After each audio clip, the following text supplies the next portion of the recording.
What's up? No transfer case on the ground, no exhaust on the ground. Tools are still spread out, but there's no parts laying around, so that's usually good news, right? Right. Transfer case, uninstall, chain swap, and reinstall went pretty smoothly.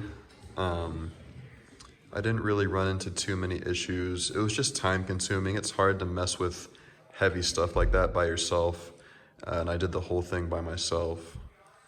It wasn't too bad. So as you saw in the previous clips, the chain was extremely loose to where I could make the chain touch the housing of the transfer case. And there's not supposed to be, there's next to none give on a new chain. So the old chain was shot, and I'm glad because that was where my crazy loud, catastrophic sounding noise was coming from. Yeah, so I loaded it back up, and then I went to turn it on so I could roll it back and forth and just make sure I didn't fuck anything up. And the battery was completely dead.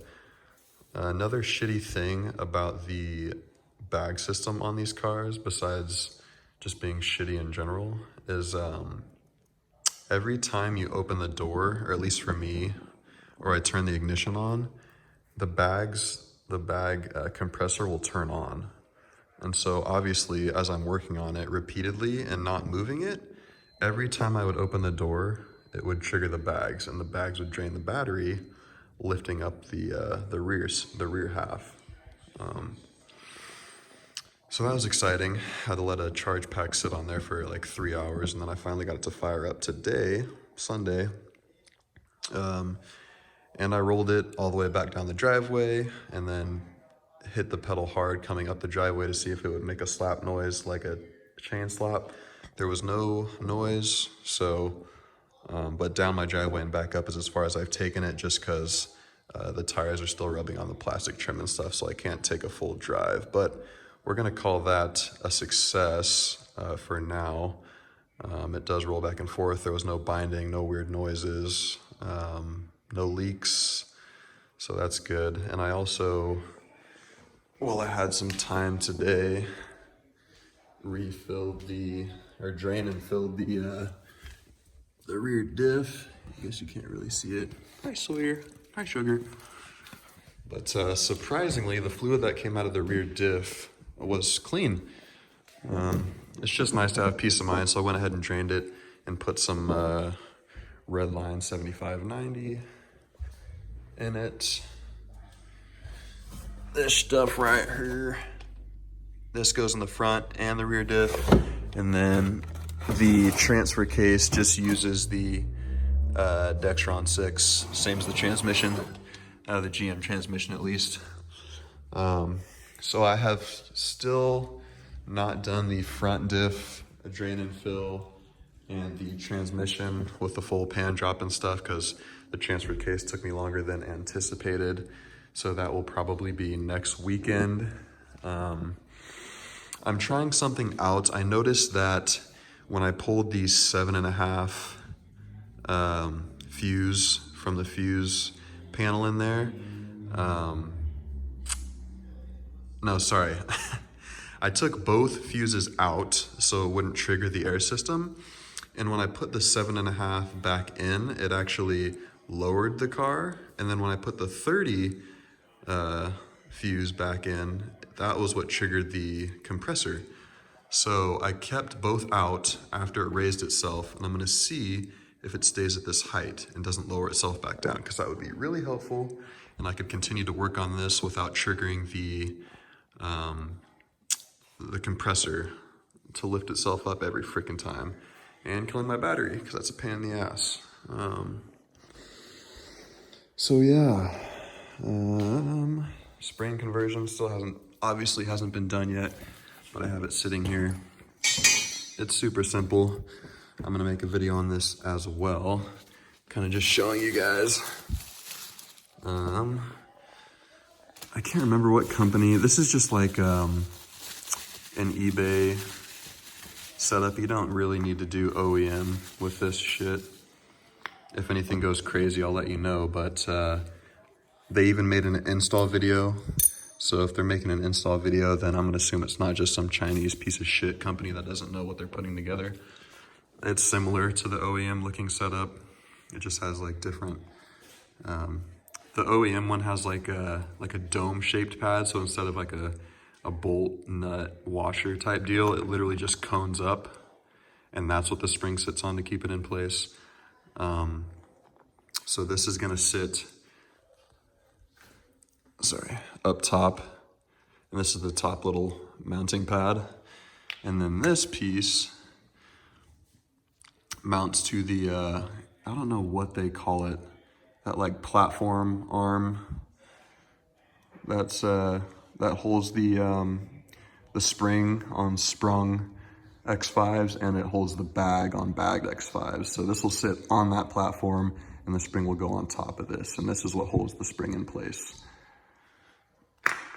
So yeah, super simple setup, super simple install. Might be a little bit of a pain in the ass getting the spring in there and getting it all clamped back together, because it is a tight fit, but I'm not too worried about that. What else have I done? Ooh, I put the amber taillights in. So yeah, some of you might not like that, but I think it really gives a way more like utility rescue type look. I think the clear is like classier, but even on like sports cars, I still prefer the amber. I don't know why. I've just always been a fan. I haven't gotten my other side of my full amber OEM HID light housing yet, so I still have the clears in with the shitty lenses. So I still have that to do. Pull this box down. Sorry, I just wanted to make this outro, or not outro, but you know, outro for this video so I could wrap up the install. I didn't want to just cram a bunch of clips together and then have no ending to it. So I got this from FCP Euro. This is the transmission filter and gasket kit. What the hell is this? Oh, this is for the, just a word of advice. If you're going to get a kit, a transmission filter kit that isn't OEM, make sure that the gasket has this little rubber sealing lip on it. Because the ones on the X5 are actually supposed to be reusable for a long time. I just wasn't a fan of that, so I got another one, and this is pretty much identical to it. You'll see some of the cheaper transmission filter kits, reseal kits, have a full rubber gasket. That is not what's meant for that pan, and it may develop leaks because it doesn't fully seal. It's just a rubber fit. This will seal it, and it needs to have the metal surround. So just a word of advice, I have heard of people going with the full rubber and having it leak. So yeah, I will get around to that next weekend most likely. Comes with the pan bolts, new pan bolts, filter, and the gasket. And then I went ahead and added this big ass fluid pump, because the ones you get at AutoZone, the hand pump ones, are fucking annoying and they don't work well. This was like $40. This can hold a huge ass amount. What is this? Measurement in quarts. 1.5, like 2 quarts worth in one shot. And then you can just push it into wherever you need it, and you can pull old fluid as well. So really recommend that if you're gonna be doing your own fluids. So yeah. Damn, I stretch these videos out, don't I? Sorry. Some non-X5 stuff that I probably won't make a video on, but just while I have you guys here, on my Audi, or at least this is what I'm guessing happened, because this happens a lot, the Haldex pump failed. So I'm pretty much driving a front wheel drive Audi, which is super fucking annoying. Pretty much doing rolling burnouts if I hit the accelerator hard, even in the dry. And I didn't pay Audi money to have a fucking VW front wheel drive, so I got the pump replacement, I got the OEM fluid, this is also an OEM pump, and it should be fairly easy to install from what I've read. So I'm going to be doing that shortly. Not really too worried about making sure the Audi's all-wheel drive for winter, because if the weather starts getting crazy, then that's the whole, well, half the reason I bought this, the Gambler, and then just to have it for a shitty weather vehicle. But it's just annoying, you know? I really miss the old Quattro without the Haldex, like the more all-time all-wheel drive setup that Quattro used to be before they brought the Haldex setup in.